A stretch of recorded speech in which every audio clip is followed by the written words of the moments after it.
Hoje é o dia que havíamos prometido que vamos indicar as medidas para os primeiros 100 dias de governação deste mandato. Este mandato tem duas coisas. Há um candidato ou um presidente que foi eleito pelo povo, que tomou posse no dia 9 de janeiro, num espaço aberto, no aeroporto de Moçambique, no Estrela Vermelha, com mais de 35 mil pessoas no espaço aberto, sem nenhum tipo de restrição, sem convites prévios.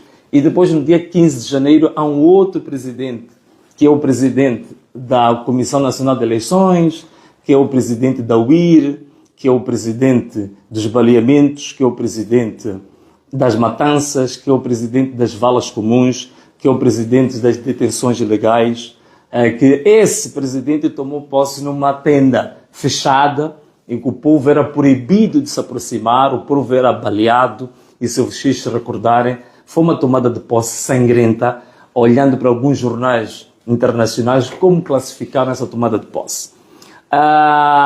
Estes 100 dias de que a gente quer aqui falar, representam o quê? Hoje, dia 17 de janeiro, é o primeiro dia, até o dia 27 de abril, vamos ter 100 dias destas medidas da governação desta primeira etapa. Hoje, curiosamente, é o meu aniversário. Então, você que está em casa pode me parabenizar, não é? Demoraram-se. Manda umas mensagens, manda parabéns para o presidente do povo, que eu agradeço e fico muito feliz por você também estar feliz por mais um ano de vida. Faço 51 anos de idade exatamente hoje. E preferi, em vez de estar em festa, estar a cortar bolo, estar a passear, eu preferi estar hoje a trabalhar para o meu povo. Preferi hoje estar a carregar a cruz que vai me possibilitar contribuir cada vez melhor para este país. Caros amigos, antes de entrarmos nas medidas propriamente ditas, você está atento? Você está aí em casa, você está atento? Está preparado para a gente entrar nas medidas? Você está mesmo preparado para entrarmos nas medidas? Ok, então primeiro, abre muito bem os seus olhos, os teus ouvidos. Abre muito bem, porque vamos falar de coisas muito importantes hoje, muito interessantes. Mas antes de nós entrarmos nas medidas, eu queria colocar algumas questões prévias. Questões prévias são mais ou menos 4 questões prévias que eu, Venâncio Mondlane, o povo moçambicano, Moçambique na diáspora e também os nossos parceiros africanos, europeus, americanos, internacionais, querem que isso aconteça em Moçambique. Primeiro, antes de mais nada, as pessoas exigem paz, tranquilidade imediata para Moçambique. Isto é fundamental. Depois falaremos de tudo o resto. Mas isto é fundamental. Antes de eu falar disto, deixa-me só fazer alguns breves comentários. Depois daquela tomada de posse sangrenta, que toda a gente sabe que naquele dia houve uma tomada de posse, mas o povo estava sendo assassinado. Valas comuns estavam a ser descobertas. Pessoas estavam a ser detidas ilegalmente sem nenhuma justificativa. O presidente da UIR, o presidente das matanças das valas comuns, este presidente esteve orientando, não sei se orientou, ou convocou, ou promoveu, porque eu não lhe conheço de forma nenhuma, com nenhuma habilidade, nenhuma qualificação na fé cristã, mas sei que esteve num culto interreligioso.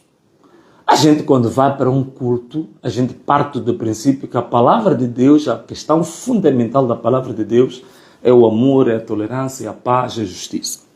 Ficamos admirados por saber que, afinal de contas, no tal culto interreligioso, apareceu lá um pastor que disse que a reconciliação não era só apenas pregar a reconciliação, não era apenas falar de revelações sobre a reconciliação. A reconciliação para este pastor significa também aqueles que roubaram os votos arrependerem-se e devolverem os votos ao povo. Vejam só, num culto religioso, um pastor diz isto, o pastor é detido. Levam o pastor à cela. Então estão a ver as primeiras medidas deste governo ilegítimo, deste governo ilegal, deste governo, digamos assim, da UIR. Este governo da UIR já deteve uma pessoa no primeiro culto interreligioso que fez. Deteve um pastor. Pura e simplesmente o pastor estava a dizer a verdade e dizia que não haveria de haver nenhuma reconciliação num culto daqueles. Quando aqueles que roubaram estavam a evocar a palavra de Deus sem se arrepender e devolver o que roubaram. Ponto número 2. O meu assessor, o meu amigo, o assessor de relações públicas, o meu porta-voz, foi ao mercado do peixe, foi recebido de forma festiva, digamos, efusiva, com muito calor lá das senhoras. E vejam só este governo da UIR o que fez. Mandou cortar a corrente elétrica durante 3 dias ao mercado do peixe, pura e simplesmente porque receberam alguém supostamente da oposição com cânticos, com abraços, com beijinhos. Então é este governo da UIR que já começou a mostrar o que realmente ele é especializado. E vejam só a nossa irmã Vanilda, no próprio dia da tomada de posse, agredida violentamente por um agente da UIR, um comandante de uma subunidade da UIR. Essas imagens tornaram-se virais, estão a correr pelo mundo. Uma simples vendedora ambulante que está ali para alimentar os seus filhos e a sua família é recebida com uma agressão brutal e violenta por este governo da UIR. Felicito uma pequena televisão que teve uma iniciativa de fazer uma coleta de fundos e entregar a nossa mana Vanilda. Um forte beijo também para Vanilda e Deus está contigo. O que te violentou, o que te agrediu daquela forma, a justiça divina vai tratar dele. Outra questão que eu acho também que é importante, que toda a gente também notou, eu acho que ficou evidente para todo mundo, é que o programa de governação que foi apresentado foi um programa copiado a partir do meu manifesto, foi um programa copiado a partir das minhas intervenções nos últimos 3, 4 anos. Aquilo que nós chamamos a arte de cabular. Portanto, há uma arte que este governo da UIR, que este governo da CNE, que este governo das valas comuns tem, é pelo menos saber cabular muito bem. O único problema é que se eu perguntar a ele como é que ele vai requalificar as competências dos vice-ministros que vai retirar, de certeza que não saberá, né? De certeza que não sabe. Vocês, como sabem, o clone ou o fake nunca pode ser igual ao original, né? Muito bem, essas são algumas questões prévias que eu queria colocar para vocês, mas também dizer uma coisa, que fique claro para todo mundo tem que ficar claro em relação a isto. Esta luta, estas manifestações, esta batalha, já não é um problema do Venâncio Mondlane. Já não é um problema exclusivamente, digamos assim, eleitoral. Esta questão já é uma luta do povo. O próprio povo já assumiu que esta luta pertence ao povo. É a primeira vez que nós vamos ter eleições em Moçambique e que o problema eleitoral passa a ser uma agenda política nacional. Então nós já temos uma agenda política e o nosso povo demonstrou um nível de patriotismo, de civismo, de consciência de direitos humanos muito elevado. Então nós tivemos também alguns ganhos. Para além da brutalidade policial, os mortos, os detidos que todo mundo conhece, nós tivemos alguns ganhos durante essas manifestações. Porque algumas pessoas perguntam, mas essas manifestações trouxeram o quê? Primeiro, queria dizer que as manifestações trouxeram uma coisa importante, que é a consciência de cada moçambicano que o país é nosso. Todo mundo hoje, até os nossos próprios adversários, às vezes se enganam um pouco e dizem este país é nosso, depois põem a mão na boca, mas já disseram. Significa que todo moçambicano hoje já tem consciência que este país lhe pertence, que tem direitos sobre este país, que este país não pertence a um grupinho, que este país não pertence a um partido, que este país não pertence a uma gangue, a uma família. Não, o país é de todos nós, isso foi um grande ganho.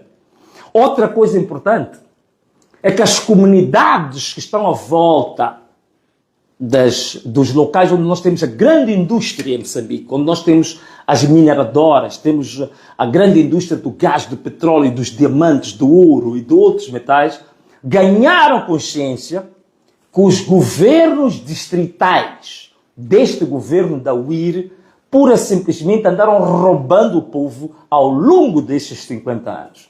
E as comunidades agora já estão a negociar acordos, chamados ADLs, são acordos de desenvolvimento local, diretamente com as empresas. Como aconteceu em Açoro, vocês sabem que hoje há um contrato assinado entre a Sasol e também a comunidade de Inhassoro, avaliado em cerca de 40 milhões de dólares para os projetos que a comunidade definiu. Não os projetos definidos pelo governo da UIR, pelo partido da UIR, mas definidos pela própria comunidade. Portanto, isto é uma coisa única, nunca aconteceu antes. Topuito também tentou-se fazer mais ou menos em Nampula um ensaio disto. Então aí temos mais um ganho dessas manifestações. Tivemos 3 meses em que a população não pagou portagens. Sobretudo essas portagens ilegais, que são montadas só para meter dinheiro no bolso de alguns. Essas portagens cujas estradas estão esburacadas, mas têm portagens. Pelo menos 3 meses a população não pagou essas mesmas portagens. Durante 3 meses também, os nossos operadores chamados comércio fronteiriço, ou mocaristas, também não pagaram direitos absurdos nas fronteiras para trazer produtos básicos para os moçambicanos. Outra coisa importante é que também, pela primeira vez, foram movidos processos no Tribunal Penal Internacional contra pessoas que se dizem dirigentes, que controlam as forças de defesa e segurança, que estão a cometer um genocídio em Moçambique. Estão a cometer crimes contra a humanidade em Moçambique. Já tem vários processos no Tribunal Penal Internacional. Também foi uma forma de dizer que pela primeira vez Moçambique se projetou e foi conhecido no mundo por estas manifestações. Todos os jornais e televisões das maiores do mundo, neste momento, têm as suas atenções voltadas para Moçambique. Ainda que nesta sala também tem jornalistas da New York Times. Portanto, isto é um privilégio que o país está a ter de estar nos holofotes do mundo por causa da consciência cívica do seu povo. Por causa de um povo que sabe muito bem o que quer e que diz que o país é dele. E hoje o mundo está a olhar para Moçambique.